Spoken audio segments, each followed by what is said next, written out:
आप सबको नमस्कार। मैं क्लेरिफाई से पीछे और आज हम बात करने वाले हैं भारत के कृष्ण गोदावरी बेसिन से गहराई में समुद्र के तेल उत्पादन के बारे में, जो कि नए तेल उत्पादन है और जहां से नए तेल उत्पादनों का प्रोडक्शन चालू हो गया है और जिसका प्रयास कई सालों से किया जा रहा था और जो कि अब पूर्ण हो चुका है और वहां से तेल निकालने का कार्य भी अब शुरू हो चुका है। साथ ही इससे ये आशंका जताई जा रही है कि भविष्य में गैस और पेट्रोल के दाम भी कम हो सकते हैं। साथ ही भविष्य में ये भारत के लिए कितना लाभदायक होगा, साथ ही इससे भारत को कितना फायदा होने वाला है और इसमें अब तक कितना तेल प्रोडक्शन किया जा चुका है और अब तक ये कितना सक्सेसफुल रहा है, इन सभी चीज़ों के बारे में हम इस वीडियो में बात करेंगे। चलिए शुरू करते हैं। अब तक हम ये सुनते आ रहे थे कि भारत हमेशा जो कि कच्चा तेल जो कि अदर कंट्रियों से खरीदता है भारत की, और साथ ही वह सऊदी अरब और रशिया से बहुत ज़्यादा अधिक मात्रा में जो ऑयल खरीद कर और उस कच्चे तेल को फिर से रिफाइंड करके भारत में और यूरोपियन कंट्रियों को बेच देता है। और इस मामले में भारत जो कि सबसे बड़ा तेल का आयात बन चुका है और आयातक के साथ साथ वह निर्यातक भी बन चुका है, जो कि सबसे बड़ा इम्पोर्ट एक्सपोर्ट का ऑयल के मामले में भी भारत देश आगे है।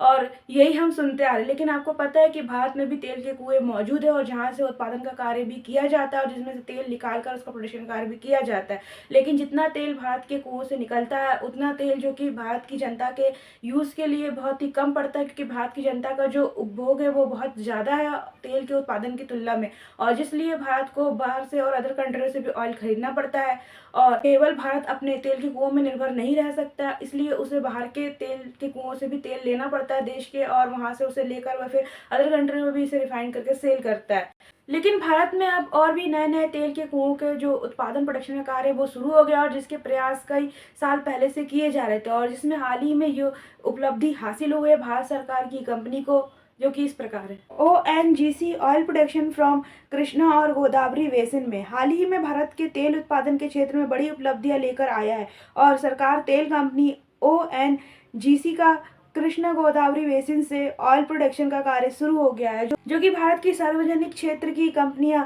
तथा oil and natural gas corporation ONGC ने रविवार को कृष्ण और गोदावरी घाटी के कच्चे तेल के प्रोडक्शन की शुरुआत कर दी है, और जिसमें केंद्रीय पेट्रोलियम मंत्री हरदीप सिंह पुरी ने एक्स पर ट्वीट करके इसकी जानकारी दी है। साथ ही हरदीप सिंह पुरी जी ने एक्स पर लिखा कि बंगाली खाड़ी में तट से दूर जटिल और कठिन डीप वाटर केजी से DWN से 98/2 ब्लॉक में पहला ऑयल प्रोडक्शन शुरू हो गया है। साथ ही उन्होंने यहाँ पे ये भी बताया कि इसमें से 45,000 बैरल जो कि प्रतिदिन कच्चा ऑयल निकालने का अनुमान है, और साथ ही इसके अलावा यहाँ से 1 करोड़ जो कि क्यूबिक मीटर गैस भी यहाँ से प्रतिदिन निकाले जाने की भी संभावना जताई जा रही है। साथ ही उन्होंने कहा कि बकौल केंद्रीय मंत्री यहाँ देश को एनर्जी आत्मनिर्भर भारत की ओर लेकर जाएगा, और साथ ही उन्होंने लिखा कि यहाँ से तेल निकलेगा तो ये भी देश की जो मौजूदा प्रोडक्शन ऑयल है प्रोडक्शन में उसमें 7% का जो इजाफा होगा। साथ ही यहाँ पे गैस जो प्रोडक्शन है भारत की उसमें भी 7% का इजाफा होगा, जो कि देश के लिए बहुत ही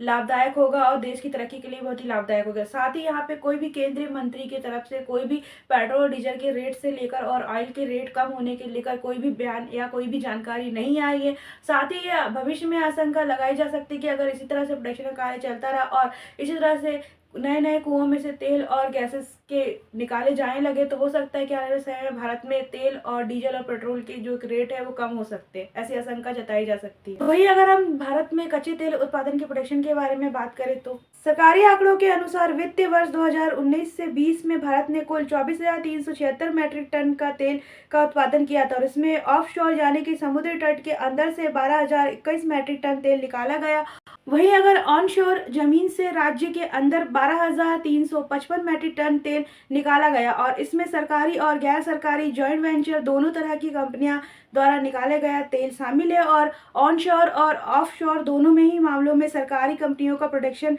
निजी कंपनियों के जॉइंट वेंचर से ज़्यादा रहा है। वहीं अगर हम भारत के नेचुरल गैस प्रोडक्शन की बात करें तो इसमें वित्तीय वर्ष 2019 से 2020 में onshore gas production 8,021 million metric standard cubic metre रहा, और वहीं पे offshore production 15,828 million metric cubic metre रहा, और इस तरह से उपयुक्त समय में कुल 28,850 million cubic metre natural gas के प्रोडक्शन किए गए, और इसमें सरकारी और गैर सरकारी कंपनियां दोनों कंपनियों के प्रोडक्शन शामिल आंकड़े हैं। अब ये जान लेते हैं कि आखिर ONGC कंपनियों द्वारा तेल निकालने में आखिर इतनी देरी क्यों हुई और इसके उत्पादन का कार्य और प्रोडक्शन का कार्य इतना लेट क्यों शुरू हुआ नए कुओं नए बेसिन। साथ ही उन्होंने ऑयल प्रोडक्शन में हुई देरी के बारे में भी बताया है कि ओएनजीसी के क्लस्टर 2 ऑयल का जो प्रोडक्शन नवंबर 2021 तक शुरू हो जाना चाहिए था, पर कोविड-19 महामारी के आने के कारण इसमें देरी होती चली गई और ये नवंबर 2021 की बजाय जनवरी 2024 तक आकर चालू हो पाया। ओएनजीसी ने क्लस्टर 2 तेल की पहली डेडलाइंस मई 2023 शेड्यूल की थी और इसके बाद में ये बदलकर अगस्त 2023 सितंबर तेल का प्रोडक्शन शुरू हो चुका और ऐसा होने के बाद से कंपनी ने कहा कि इससे अब आने वाले सालों के उत्पादनों में गिरावट के रूप में यह पलटने में मदद मिलेगी। मतलब कि ये अब आशंका जताई जा रही है कि जो नए बेसिन से और नए तेल के कुओं से और जो ऑयल के प्रोडक्शन किए जा रहे हैं, साथ ही इसमें जो नए गैसेस के रिसोर्सेज से जो प्रोडक्शन हो रहा है, उससे ये आशंका जताई जा रही है कि अगर सब कुछ इसी तरह से चलता रहा और इसी तरह से ये ऑयल के रिसोर्सेज से ऑयल प्रोडक्शन होती रही और गैस प्रोडक्शन होती रही, तो उसके बाद से आने वाले समय में पेट्रोल, डीजल और ऑयल के रेट भी कम हो सकते हैं और इन्हें कम किया जा सकता है भारत में। साथ ही लेकिन इसमें अभी तक जो कि भारत की सरकार द्वारा भारतीय कोई भी केंद्रीय मंत्रियों द्वारा कोई भी इन्फॉर्मेशन या जानकारी बाहर नहीं आई है कि इसके रेट कम होंगे कि नहीं। बाकी लेकिन ये भविष्य में आने वाली जो कि चुनौतियों को कम करने के लिए कारगर साबित हो सकता है और ये आशा जताई जा सकती है आने वाले समय में जो कि ऑयल और पेट्रोल डीजल के रेट वो भी कम होने की संभावना है और इसकी आशंका भी जताई जा रही है और इसके बारे में अभी कोई इन्फॉर्मेशन नहीं है, लेकिन भविष्य में इसकी ऐसी आशंका हो सकती है। साथ ही आज का हमारा वीडियो यहीं पर खत्म होता है। अगर आपको हमारी जानकारी अच्छी लगी तो प्लीज हमारे चैनल को सब्सक्राइब कर दीजिए, साथ ही भाई प्रीति को फॉलो जरूर कर दीजिएगा और अगर आपको हमारा वीडियो थोड़ा भी यूजफुल लगता है तो प्लीज शेयर जरूर कीजिएगा। जब तक के लिए जय हिंद, जय भारत।